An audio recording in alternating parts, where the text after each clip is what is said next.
Okay, so my name is Nika Korchok Wakulich, and this is GOP complex. Image parsing bugs, EBC polymorphic engines, and the deus ex machina of UEFI exploit dev. Right as a disclaimer, the views expressed in this presentation may not do not reflect the opinions of my past, present, or future employers. Here are discussions advised. Okay, who am I? I'm a security consultant at the Recon security group. I primarily focus on hardware and firmware penetration testing. So I'm familiar with UEFI from work, but I also do a lot of outside projects with UEFI and with other things. So this is one of those projects. I also love hardware hacking, art, skateboarding, lots of other things. And great to all the following for their feedback and support of this talk. I wouldn't be here without them.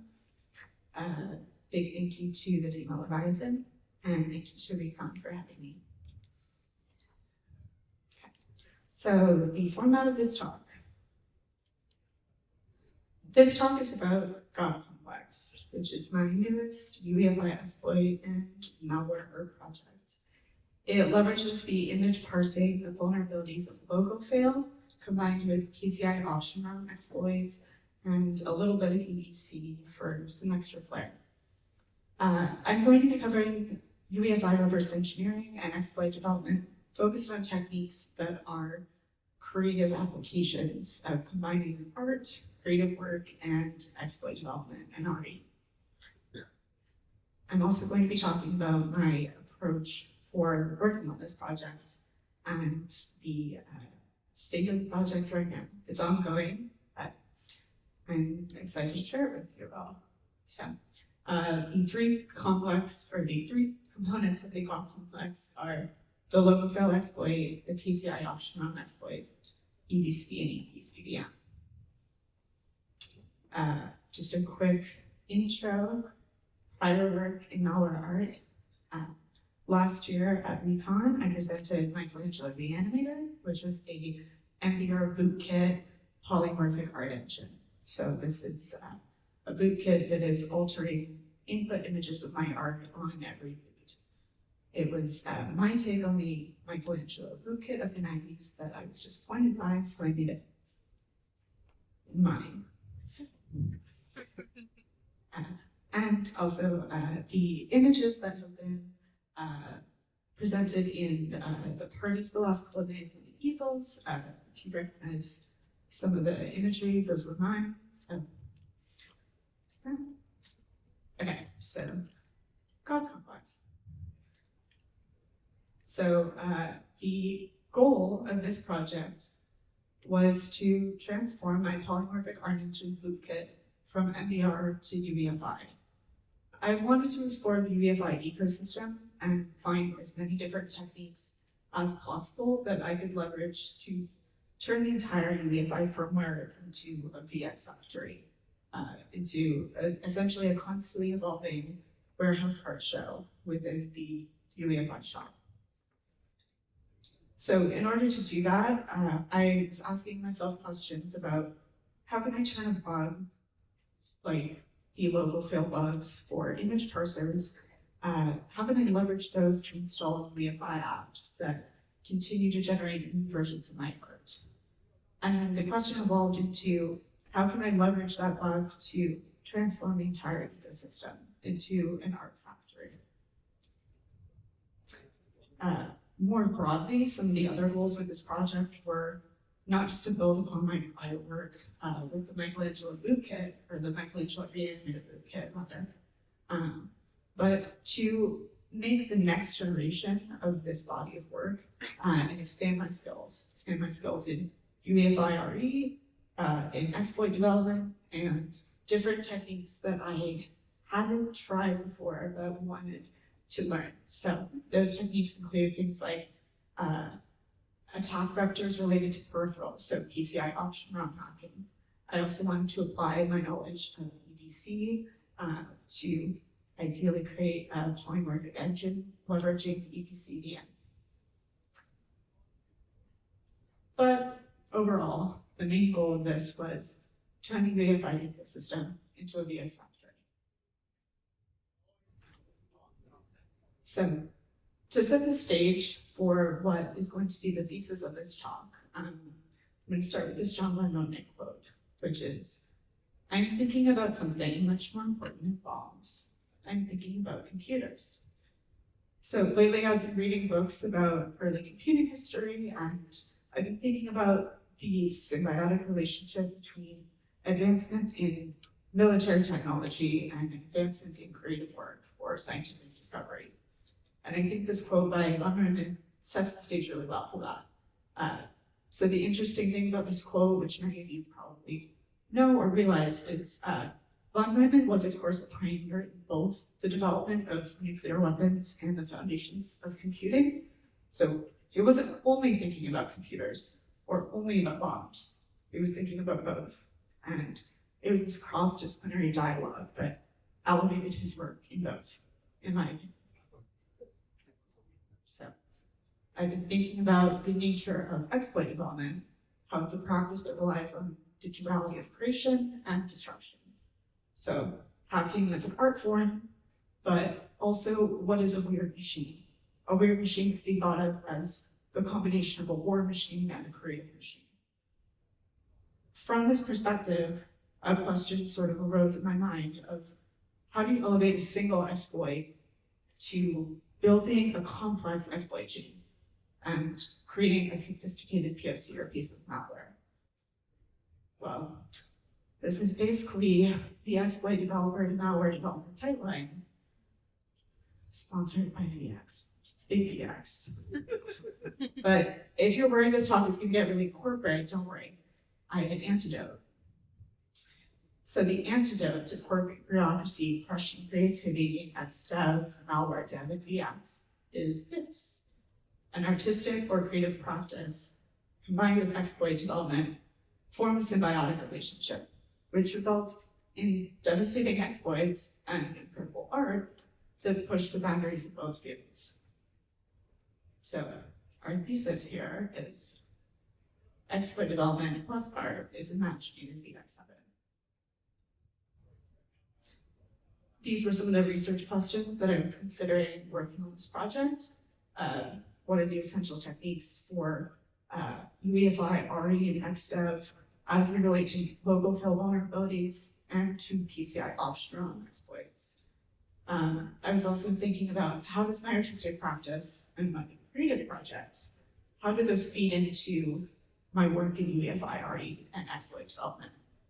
And then of course, how can I exploit a LogoFAIL vulnerability in my Lenovo's UEFI boot logo image parsing Dixie driver to install a persistent firmware implant?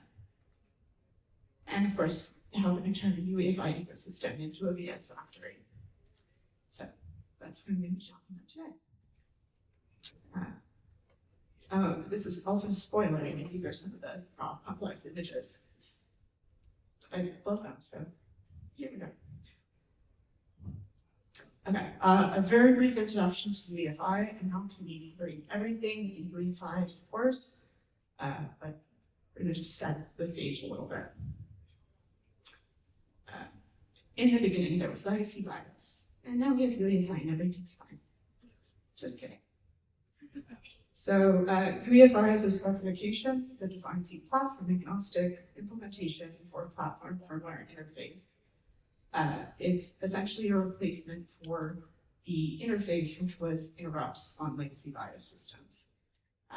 The UEFI spec only technically covers up to or starting at the Dixie phase. So this picture, which is on every UEFI blog or post or whatever, is truly, this is representing a UEFI PI flow. PI starts with sec. So sec and PEI are the first two phases of this boot flow. UEFI starts at the Dixie phase, and it's in the Dixie phase that I'm going to be focusing on for the majority of this talk. The Dixie phase is basically where the entire UEFI environment comes to life. Things are set up in sec and PEI, but Dixie is where all the fun stuff happens.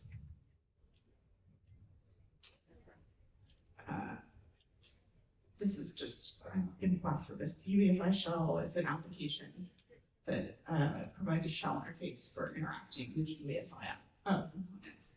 So those are drivers and protocols there. So the key thing to know about UEFI, or one of the key things rather, is that protocols are the meat and potatoes of UEFI. They're so integral to UEFI, it's akin to the concept of everything in Linux as a file.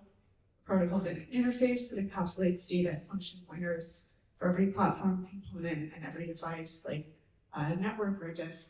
There are one or more protocols ready to serve as a layer of abstraction for hardware and firmware communication.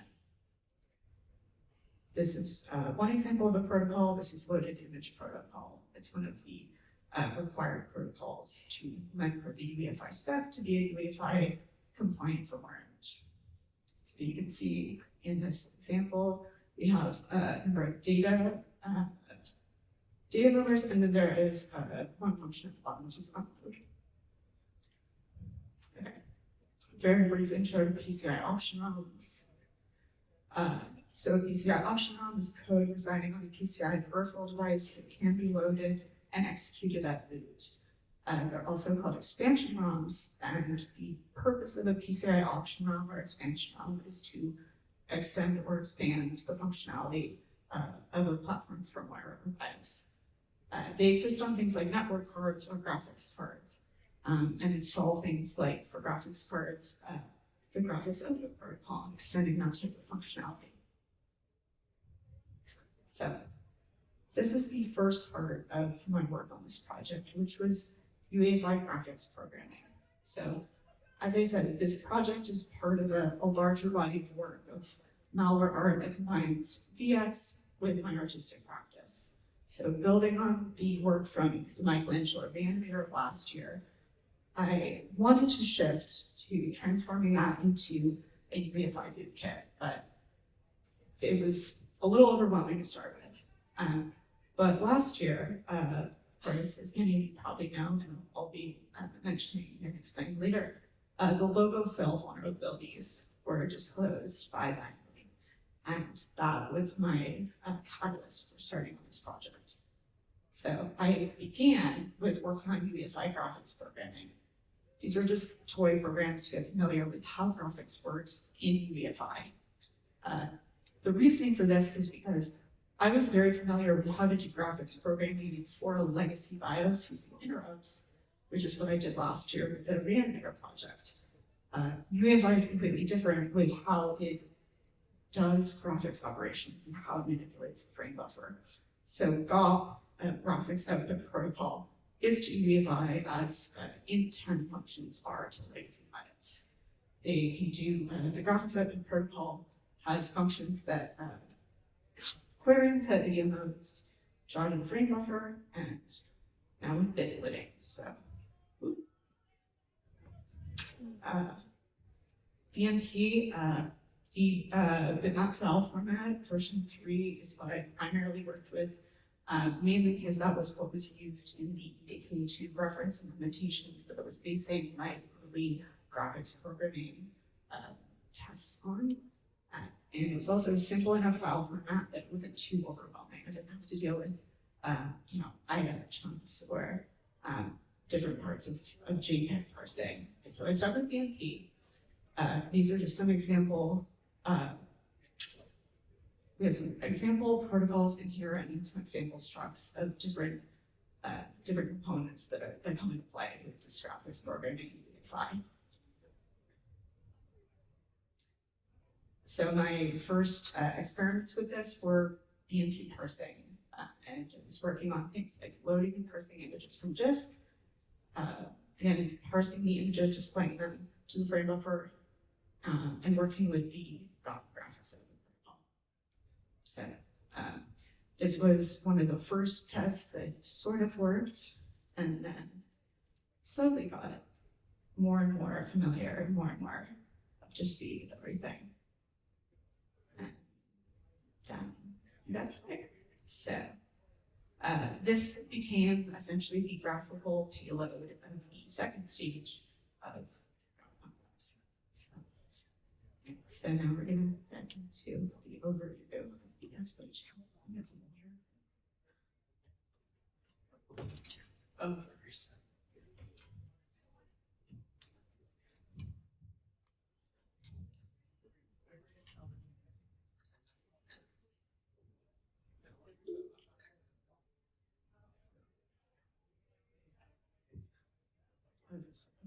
All right. So this is my entire exploit chain overview that I came up with. Like I said, I wanted to integrate attack vectors throughout UEFI. I wanted to experiment, try new things, and just play around. So the multi-stage UEFI malware that I designed, so basically the design job that I came up with initially, has several steps, so I'm going to go through them. The first is a malicious BMP saved to the ESP UEFI system partition on disk. An NVRAM variable is updated to point to the new boot logo image. You reboot, the malicious BMP logo triggers a LogoFAIL exploit. LogoFAIL exploit is a heap overflow in the Dixie phase, which leads to code execution. The first payload of this, delivered in this BMP, would be to disable UEFI secure boot just by modifying an NVRAM variable. I wanted the first stage payload to be very simple, because the second stage payload is the part with all of the graphics components. So the second stage payload, with UEFI secure boot disabled, would be an unsigned PCI option ROM that could then be loaded. So again, reboot, load the second stage payload, which is the malicious PCI option ROM, which, in addition to hooking GOP operations, which manipulates graphics routines, also displays my art. And then finally, the UEFI Firmware ecosystem becomes the VX part factory. So these were the design goals, and like I said, this project is still in progress. So I'm going to be talking about some of the roadblocks I ran into, the techniques I tried that failed, and then the techniques I tried that did work. So stage one, the meat is the LogoFAIL exploit. Very brief intro to LogoFAIL. It's a collection of class of vulnerabilities in the image parsers of UEFI firmware discovered by the binary research team last year. The boot logo customization features in UEFI firmware across IPVs or independent BIOS vendors allow a user to change the boot logo that's displayed on boot. So on my machine, it displays Lenovo. There's a way that you can just modify it to some other image that you like. The fact that this is there and the way that it's implemented across the industry with very few exceptions is that it's stored in the ESP or an unprotected region of the SPI flash. This is also called a ROM hole. And the way it's stored provides opportunities for bypass of firmware verification checks. And of course, the binary team showed that the LogoFAIL vulnerabilities can be exploited to achieve RCE and bypass measures like Intel boot guard.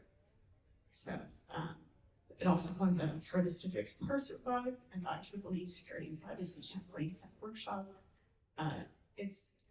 When I saw this vulnerability come out, when I saw LogoFAIL come out, I was like, I knew this was being for me, or like just kindred spirits. So also there was a recent retrospective update from the binary team, which talked about how there are so many unpatched devices, the difficulties of supply chain vulnerabilities and fixes across the industry. And they also released 30 advisories for the LogoFAIL vulnerabilities. So, why LogoFAIL, I already mentioned this, but it's a malware and it's treated as exploit primitive. There were also other reasons I thought it would be interesting. LogoFAIL presents the option for a high number of targets. It's massive industry-wide impact across nearly every IPV. There's a high variability of different types of exploits that can be done with the LogoFAIL vulnerabilities, which meant that it presented me an opportunity to practice my UEFI RE and XDev skills within just one group of vulnerabilities. Again, also extensibility, you get high yield of returns from the process of RE and XDev for one of these. Basically, so many vulnerabilities got into them all.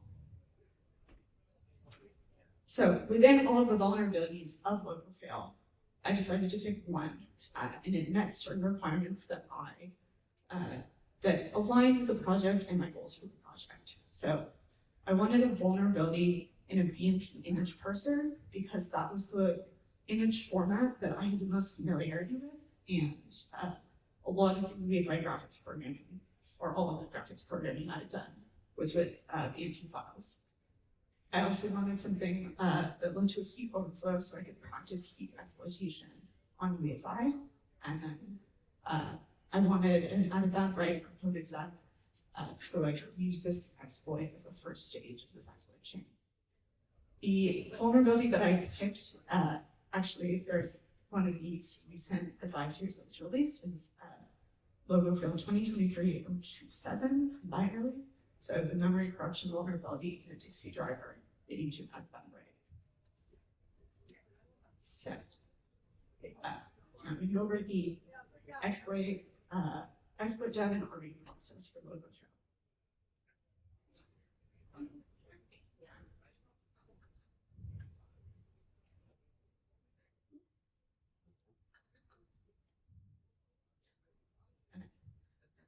So for this, there were three primary phases that I worked on with this, but the bulk of the work that I've done on this has been on reverse engineering, and I'll get to why that was in a minute. But it was reverse engineering, so static and dynamic analysis came into play there, and then I also was working on emulation-based testing and debugging, and hardware testing and debugging. So to start, I'm going to be talking about the RE process. First of all, the challenges of this. The boot logo image parsing drivers are all using IDE-specific custom UEFI protocols. That's when you can do UEFI, you can install a custom protocol. But because these are custom protocols, it means that the type definitions and the type definitions aren't automatically loaded into RE frameworks. So when I was looking at these in Ghidra and Binary Ninja, there wasn't really anything there wasn't anything already filled. So it was a lot of reverse engineering by hand. However, this was really aided by the fact that I had done all of these graphics programming tests earlier with BMP files. So BMP parsing, logo image parsing. Because I'd already done that work, I had familiarity with how this was done with my own graphics programming experiments. So I could recognize structs and protocol definitions from that. And of course, I have to mention my RE and exploit dev process was absolutely very much guided and informed by the excellent work of the Binary team. Their blogs, their presentations about LogoFAIL were indispensable for this project. I truly would not have been able to make as much progress as I have without that. Okay, so RE, the first step was to acquire hardware, build a UEFI XDev and RE lab. So I picked a target device, a Lenovo ThinkPad E16 Gen 1, which I knew was vulnerable. It was on the list of impacted devices on Lenovo's website. And I also knew which version of the firmware was supposedly the last vulnerable version. Those are the RE tools I used, primarily with Feature and Binary Ninja, also chipset, UEFI tool, and Keynote and GD for a good portion of debugging and testing. Okay, the first step with this for the RE phase, after the lab was set up, was firmware extraction. I just dumped the firmware from my running machine with chipset, but I also downloaded several firmware images from the Lenovo website with different version numbers. And this was important because the last known vulnerable version number per the website was 1.25, and my machine was already up to 1.29 by the time I got it. So it just provided a nice basis of comparison for initial RE.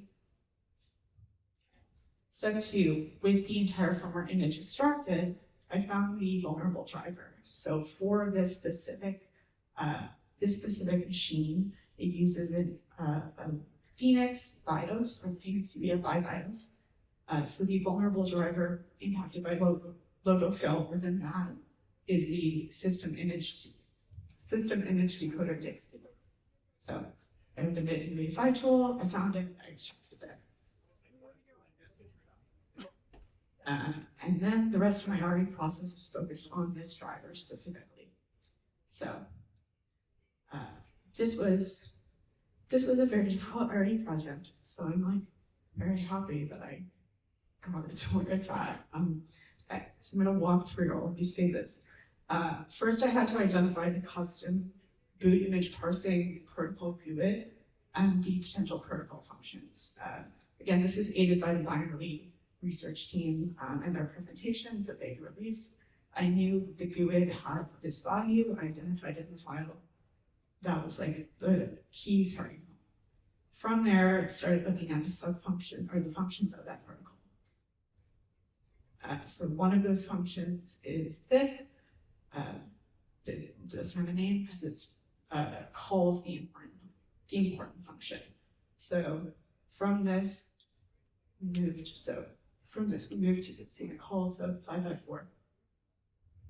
The sub 554 is our main Lenovo system image parser. So within this is the logo is fed in. It does the initial parsing of the image, and then from that picks which image file format parser it needs to send the image to. So this part was pretty easy because it's just doing comparisons with magic bytes with pretty easily identifiable strings. So JPEG, GIF, PNG, and BMP are all in here. So, and here's just like the final view of me renaming the function. So from this, we move to the specific, here's just another view of it, the Lenovo system image parser, again, a variable or a function name ID. From here, we move to the last part of this main function, where it's checking if it's a PMP file based on the header, and if it is, then it calls the PMP parser. So the rest of this was looking at and picking apart the BMP parser. This was the part of the RE process that took the most amount of time, because within this, it was doing manipulations on things like the BMP header, checking header values, doing sanity checks, like is the length of the image based on the header value larger than the default size for the BMP header, which is OX354. So does these things, but the rest of the function is just doing processing of the BMP file. And then this is basically the crux of where I'm at with getting to the exploit. So we have an integer overflow here because we have a BMP height and a BMP width that are, so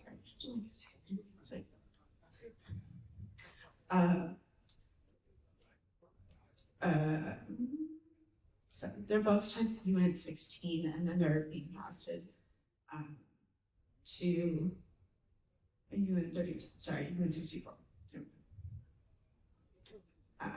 So this was the crux of, I wanted to find the routine where it was allocating memory based on values of the BMP header, and using those values, there's a potential for an integer overflow, which can lead to heap overflow if you pass in a BMP file with headers that indicate that the width and height of the image are too large for and then the overflow, and then you're going to have like an allocation of a small chunk for what is used as the read buffer for reading in the rest of the image.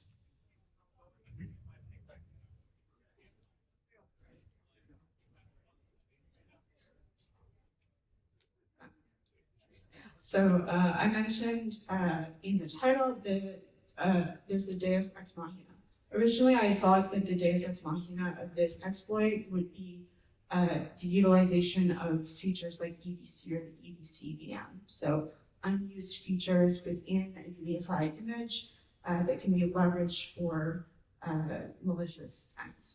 But I felt that the true deus ex machina, after doing some of the RE work, was that the firmware that I was looking at wasn't patched, and so the vulnerable version on my machine, the version on my machine that was supposed to be patched was still vulnerable. So that's cool for me. Okay, so I'm going to move to the hardware testing and debugging phase. So after this big long RE process of going through the vulnerable driver, finding the BMP parser function, and then finding specifically where in the BMP parser function the vulnerability existed, I knew how to target and build the exploit, which would just be a malicious BMP. From that point, I decided to create 2 test environments. So this is one of the techniques that, like I mentioned at the beginning, I tried this out. It ended up being a bit of a dead end, but I did gain a lot of knowledge from it. So I'm going to be talking about some of those techniques. The reason I wanted to create test environments, other than I didn't want to break the device that I had, not quite that early, was that I wanted to create something that would be a little bit portable and could be essentially a demo or a test environment for other people who wanted to learn about this. So 2 Intel dev boards that are commonly used for debugging purposes are the up extreme and the up squared boards from Recon. So I bought those 2, set them up, patched the firmware to enable DCI debugging, and then modified BIOS settings, configured everything with Intel System Studio and WinDebug, and it didn't work. So I'm excited to talk to people here who do have experience in DCI debugging, because I have some things I want to troubleshoot. But this is just some of the images of testing this out, grabbing this environment.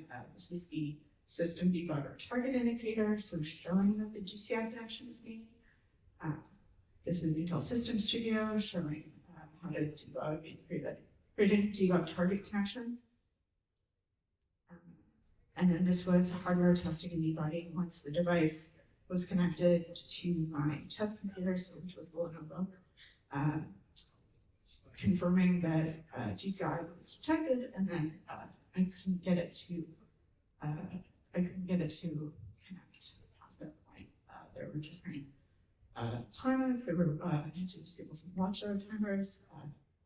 Again, get some troubleshooting input from people, but it was an interesting and useful experience because it gave me more familiarity with hardware testing techniques for UEFI specifically, which was primarily DCI, or direct connection interface, which is a way of doing hardware testing with certain machines, with Intel machines.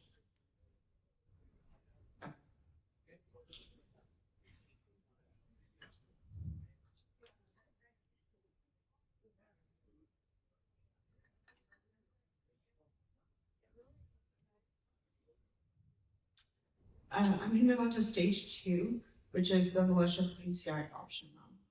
So with all of the knowledge of how the LogoFAIL vulnerability worked, what I wanted to target, how I wanted to build the initial exploit, I wanted to shift my focus to the malicious PCI option run that would be delivering this graphical payload. So that's what I'm going to be talking about now. These are just a few examples of prior work in PCI option on exploits. This presentation by Snare, which I really loved this slide because this was also the reason why I got interested in this project as well. As well as Thunderstrike by Trammell Hudson, Zeno Kova, and Corey Kallenberg. And there are a lot of other great examples. So these were some of the initial pieces that I looked at, or the initial presentations that I looked at for starting work on PCI optional exploits. And then just a bit of background on UEFI as it relates to PCI option ROMs. So many of the exploits in this list, and many exploits for PCI option ROMs of years prior rely on the fact that PCI option ROMs would be loaded and executed by default when a system was booted. This has been largely sort of patched by making secure boot not load and run these by default. So executing a malicious unsigned PCI option ROM on UEFI requires that secure boot be bypassed in some way, and these restrictions be bypassed.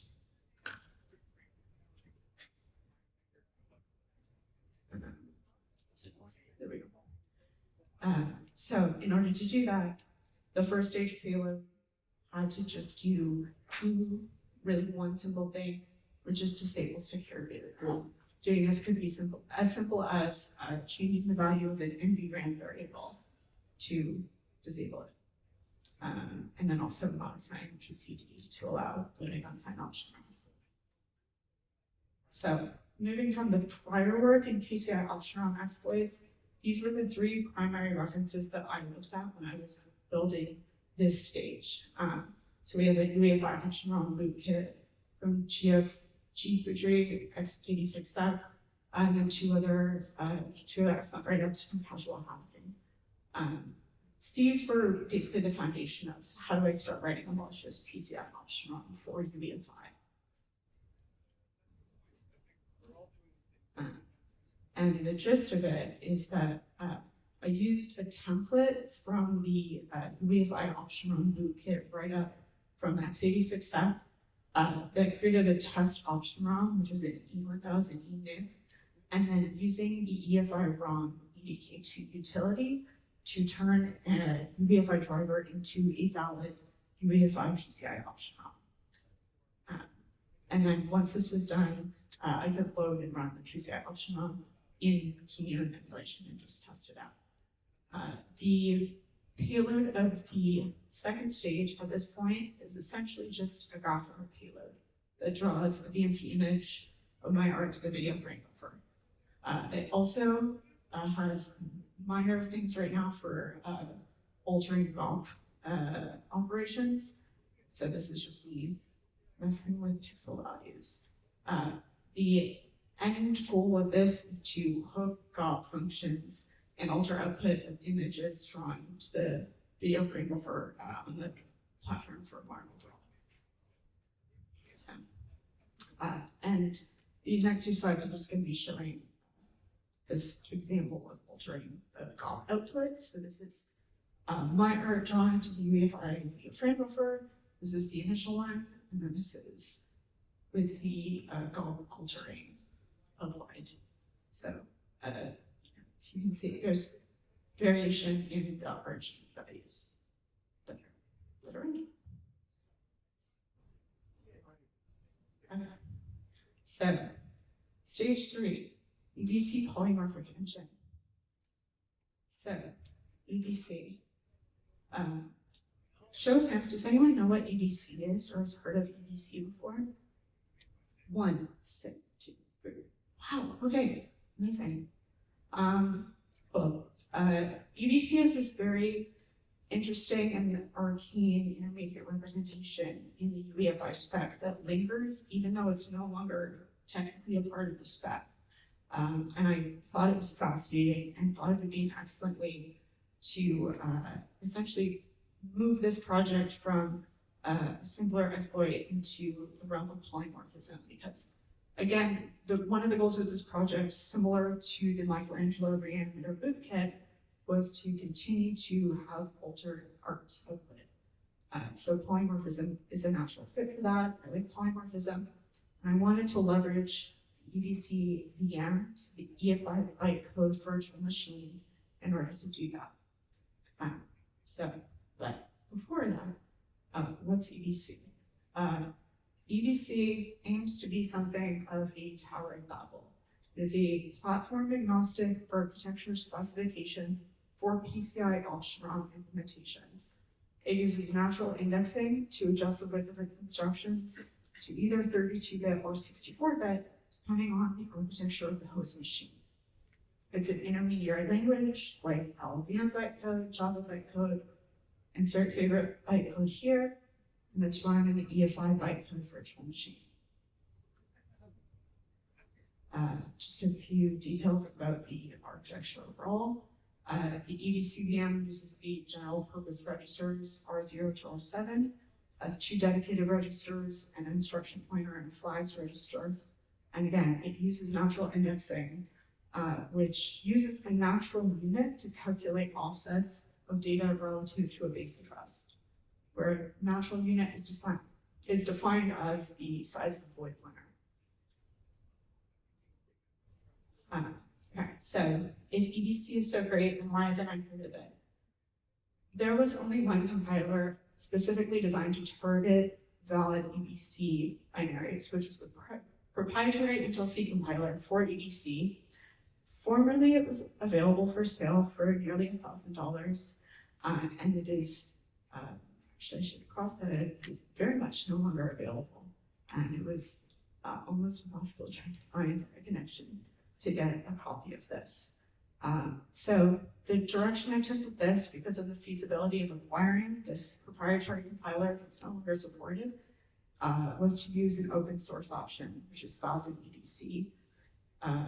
It can't handle edge cases well, but in the work that I've done so far, it hasn't been a problem, and I'm at least aware of the fact that it doesn't handle these edge cases well.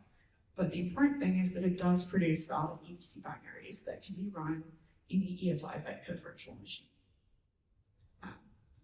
Additionally, one of the other reasons why this proprietary Intel C compiler is likely no longer available, and many of you have probably not heard of EBC, is because there are very few in the wild reference implementations. So there's few reference EBC images to use. And again, as I mentioned, EBC is technically no longer part of the spec for UEFI. Chapter 22 doesn't exist, it never existed. Don't look in the UEFI spec at chapter 22, because there's definitely not still information on the website currently about EBC. So if it's a dead ISA with little to no reference implementations, why am I talking about it now? Okay. So what if there were legacy or deprecated features lingering in a code base for years, and IBVs or OEMs were still to patch platform firmware and remove those legacy features? So the EBC interpreter is still part of the main branch, beyond, of course, EDK2. And then as the firmware supply chain grows, a lot of IPVs or OEMs will fork this reference implementation, including the EBC interpreter. So a lot of machines, as we'll see in a moment, still have the EBC interpreter, still have functionality that allows them to run and interact with EBC binaries. So just because the feature is hardly, if ever used, doesn't mean it can't be leveraged. And I have to be continued, so the remainder of this work is going to be detailed and written up in VX Underground's Black Mass next volume. So keep your eyes open for that. And these were some of the RE development tools that I used for working on just some test EBC PCI option runs. Like I said, this open source version of the EBC compiler, and there's also an EBC VM that runs in Linux, actually, and 2 user plugins, or 1 user plugin rather. Sorry, this one specifically. Sorry. And then just to wrap up this section, as I mentioned, because of the fact that EBC and EBC VM are still in the reference implementation, would it be possible that it was still on my Lenovo? Yeah, it is. There's an EBC Dixie driver in my Lenovo. So there's functionality, there's potential. Okay, so that's the 3 different parts of this exploit, and I'm going to be talking now about just some overall reflections and future work. So, first of all, here's one of the outputs from the malicious PCI option ROM that renders thanks to the FreeGopher with my art.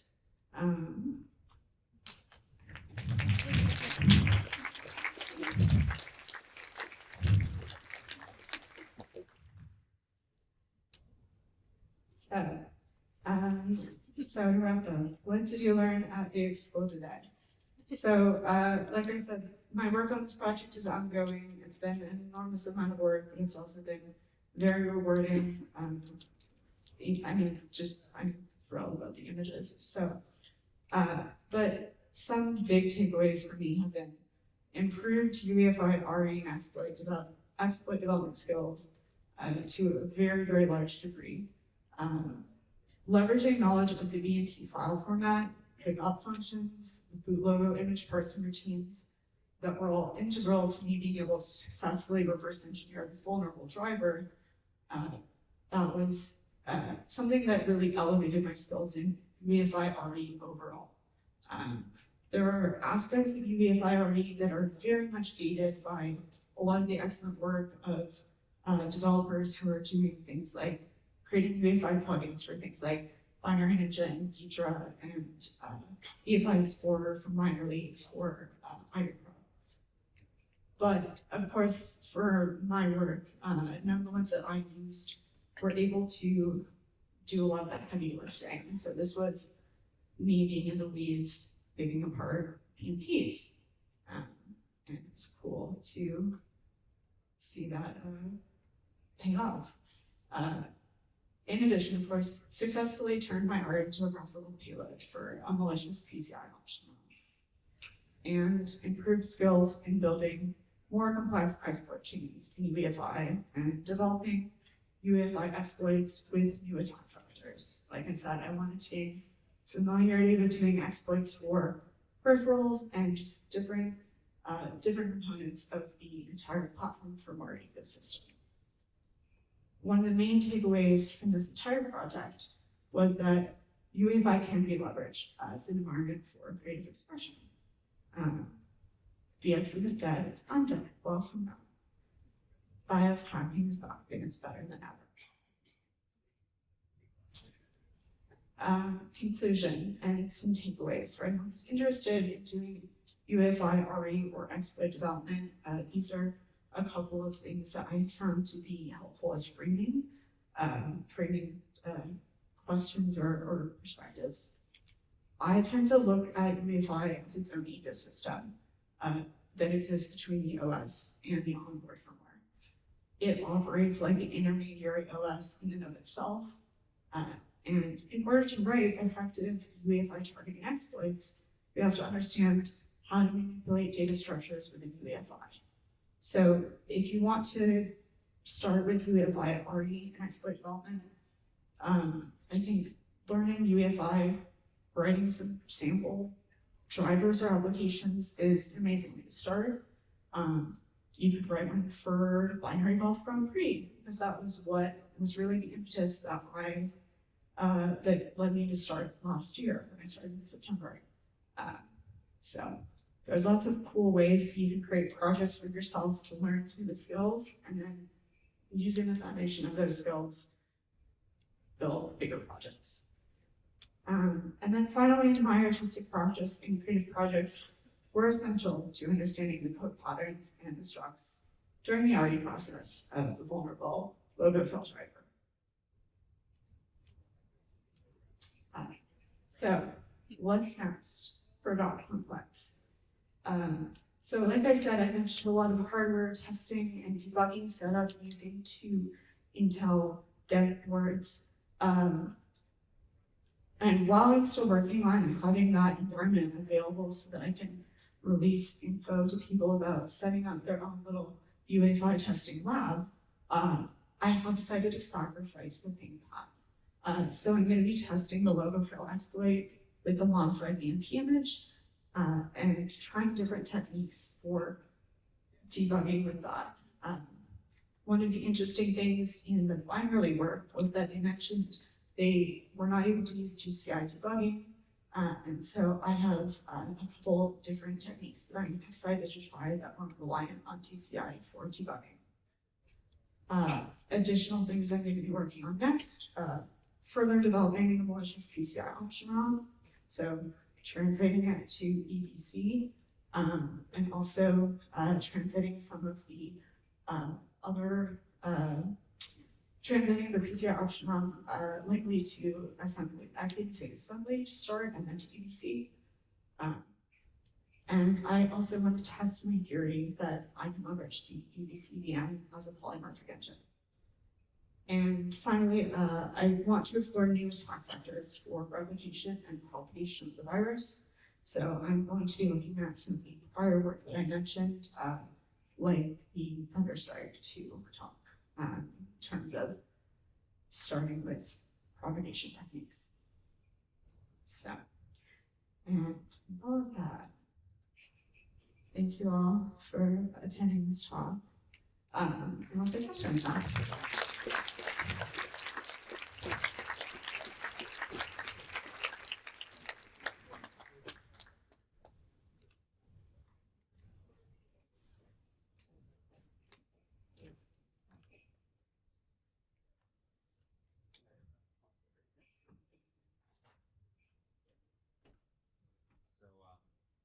Is this on? Do you have like a preview live demonstration of this, or is it something that only runs on parallel? Let's see, I don't have it on this computer. I could try and select that from the other one. Yeah, if you give me a minute, I can show you on Keyview if you would like. It doesn't animate, that's the disappointing thing. Let's see, okay. Yeah, it doesn't animate. So one of the things that was frustrating and that I'm looking forward to working on further is additional graphics programming. Because the way that, do this. Okay, the way that this is output right now with last year's MBR bootkit, I had it as an animation. This year, this like goes too fast, so I haven't worked with like leveraging the timer or even like other events within UEFI to adjust how the animation is rendered. So this like pop static image, it would be cooler if it was like, so, next. But I can try and pull up the key now.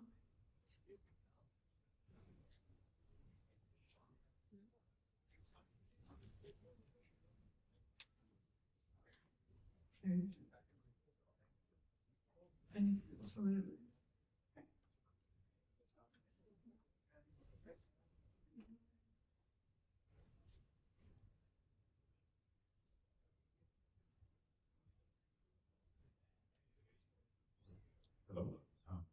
As part of the firmware update, usually the logo might get overwritten by the stock Lenovo image again. Are you going to look at any other ways to persist without being measured into the TDM log? Yeah, so I think that was one of the reasons why I was interested in using a PCI optional initially, just because I wanted to have some sort of backup within UEFI that wouldn't get changed. So having the PCI optional that would be persistent on another component was one way I was approaching it. But there are definitely a lot of other factors that I think are interesting and worth exploring. But excellent question.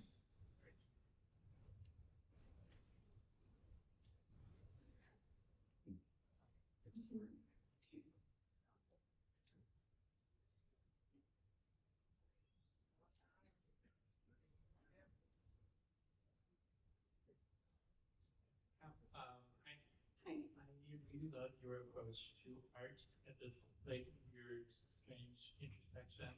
And I was wondering if you could share any thoughts that you have on like what this aspect of maliciousness falling adds to your art as opposed to just disabling secret root by yourself.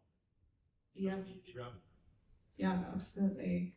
I think that's an excellent question. I think I've definitely been thinking a lot about questions of power and who has authority within systems to say what is malicious and what is not. And I do think, like, in many ways, the term malicious is, it can be overused, or it can be used in a very political sense. So I think I've been trying with this project and with a lot of my art to reframe how VX, how I view VX, and then how other people who interact with my work could understand VX and understand how my understanding what a piece of malware is. Well, it's malicious, but who told me it was malicious?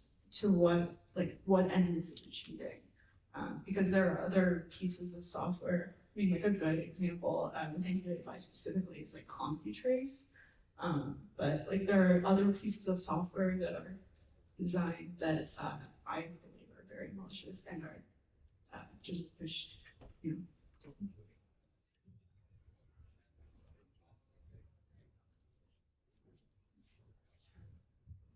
I just wanted to thank you because I've been looking for something to bring my daughters into this, like, to present them in this field, and they are very into art.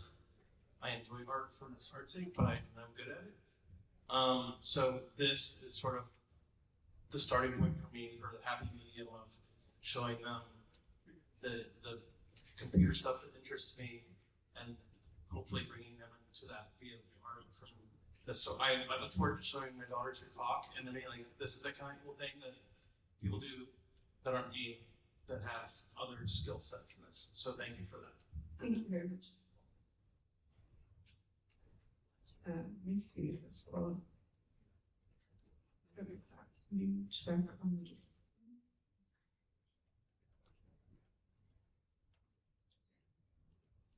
Right. Yeah, I can show it on here. I changed the image earlier, so. Let me just think. One second.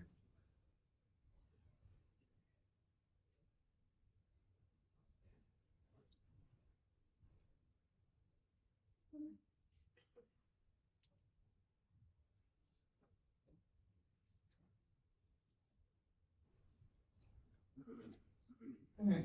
I apologize. The file system is very messy.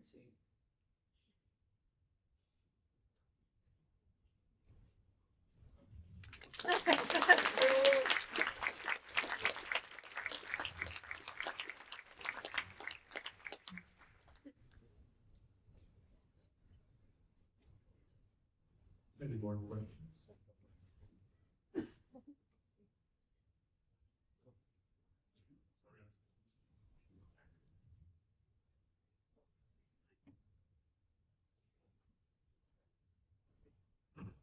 So also I'd like to ask, what makes this polymorphic specifically? Like, I know that the images display too quickly to really see what's going on. Like, are they mutating at all? This current version is not polymorphic, so that was what I was saying in terms of that's like the next goal with leveraging like the EFI bytecode virtual machine. I mean, I could like incorporate elements of polymorphism currently as it is. Basically at this point, I wanted to just get a working malicious PCI option on that would display the graphical output, and I did that. Now I'm like, okay, what's the next stage? The next stage is like doing more fun animations that I did last year, but porting them to UEFI. So it's a little more basic, but it's V0. So.